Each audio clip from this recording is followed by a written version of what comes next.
आज आप और हम सब लोग हमारे देश में एक ऐसी लड़ाई लड़ रहे हैं जिसमें देश के लोकतंत्र को बचाना है, देश के किसान को बचाना है, युवाओं को बचाना है और जो देश में हालात बने हैं उन हालात से कैसे पार पाना है, इसके लिए आप और हम सब लड़ाई लड़ रहे हैं। हमारे बाड़मेर थार नगरी अपराध और आपसी भाईचारे की प्रतीक मानी जाती है, लेकिन पिछले कुछ समय से कई ताकतें ऐसा प्रयास कर रही है जिसमें आप और हमारे बीच में जो भाईचारा है वो खत्म करने का प्रयास किया जा रहा है। बहुत सारे तरह तरह के षड्यंत्र रचे जा रहे हैं, उन सब षड्यंत्रों से बचने की आवश्यकता है, उन सब साजिशों को नाकाम करने की आवश्यकता है। इसके लिए हमारे पास एक उम्मीदों की उम्मीद के रूप में एक सितारा हमारे बीच में खड़ा है, उसको जिताकर दिल्ली की संसद में भेजना है। ये आप और हम सबका कर्तव्य बनता है, संकल्प बनता है, हमारी जिम्मेदारी बनती है। बातें करते हैं कई लोग साहब कि तूफान आने है। अरे भाई, तूफान ने किसका भला किया बताओ?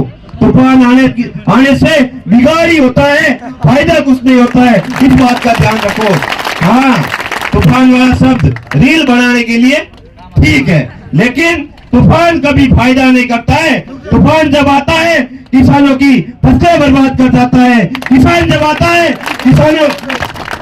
आता है किसानों के बड़े मकान सपने झोपड़ियां उठा के ले जाता है। तूफान जब आता है बहुत सारे विनाश करके जाता है। तूफान कभी भला नहीं करता है, इस बात का ध्यान रखना मेरे थार के भाइयों, इस बात का ध्यान रखना, इस बात की समझदारी रखना। बहुत सारे तरह तरह की बातें हैं, अभी तो धीरे धीरे आगे बढ़ेंगे, एक एक बात को आपके सामने रखेंगे, लेकिन मेरा तो एक ही उद्देश्य है, जिसने बजरी के लिए लड़ाई लड़ी, जिसने रिफाइनरी में रोजगार दिलाने की लड़ाई लड़ी, उसका साथ देना, उसके साथ खड़े रहना। कई लोग मंच पे बड़ी बड़ी बातें कर रहे थे, बोल रहे थे रिफाइनरी में स्थानीय युवाओं को रोजगार। अरे भाई, रिफाइनरी में क्या हो रहा है आपने कभी जाना? हाल वहां जाके 5 साल हो गए, इधर उधर बढ़िया होटलों में घूम रहे हो, आनंद ले रहे हो, ऐश कर रहे हो, बढ़िया रीलें बना दो और इसके सिवाय आपके पास कुछ नहीं है। मैं साक्षी हूँ उमेदराम जी बेनीवाल साहब के साथ रिफाइनरी के गेट पर जब हमारे भाइयों की गाड़ियां बाहर निकाली जा रही थी तब धरने पे बैठे थे।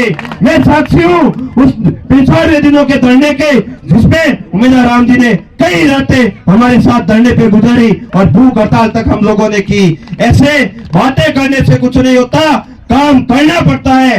उमेदराम बेनीवाल वो लड़का है जिन्होंने बिना कोई राज के, बिना कोई पद के अपने गांव सहित बाइतू की हर स्कूल को डिजिटल किया, नई शिक्षा का संकल्प लिया, नई शिक्षा को आगे बढ़ाने का सपना देखा।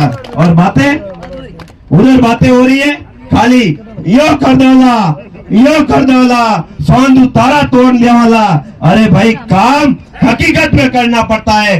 काम करने के लिए जो जुनून और काम करने का संकल्प होना चाहिए। बातें हर कोई कर सकता है, बातें करने में कुछ नहीं जाता। 2-4 बातें करके इधर उधर हमारे युवा भाई भ्रमित हो रहे हैं, रील्स डाल रहे हैं, देख रहे हैं, कुछ नहीं है, सिर्फ एंजॉय कर रहे हैं। बिल्कुल आप एंजॉय कीजिए उनका, लेकिन वोट वही जाना चाहिए जहाँ विकास की बात हो, वोट वही जाना चाहिए जहाँ विजन की बात हो, वोट वही जाना चाहिए जहाँ अपराध हो, वोट वही जाना चाहिए जहाँ पर आपके भविष्य की बात की जाती हो।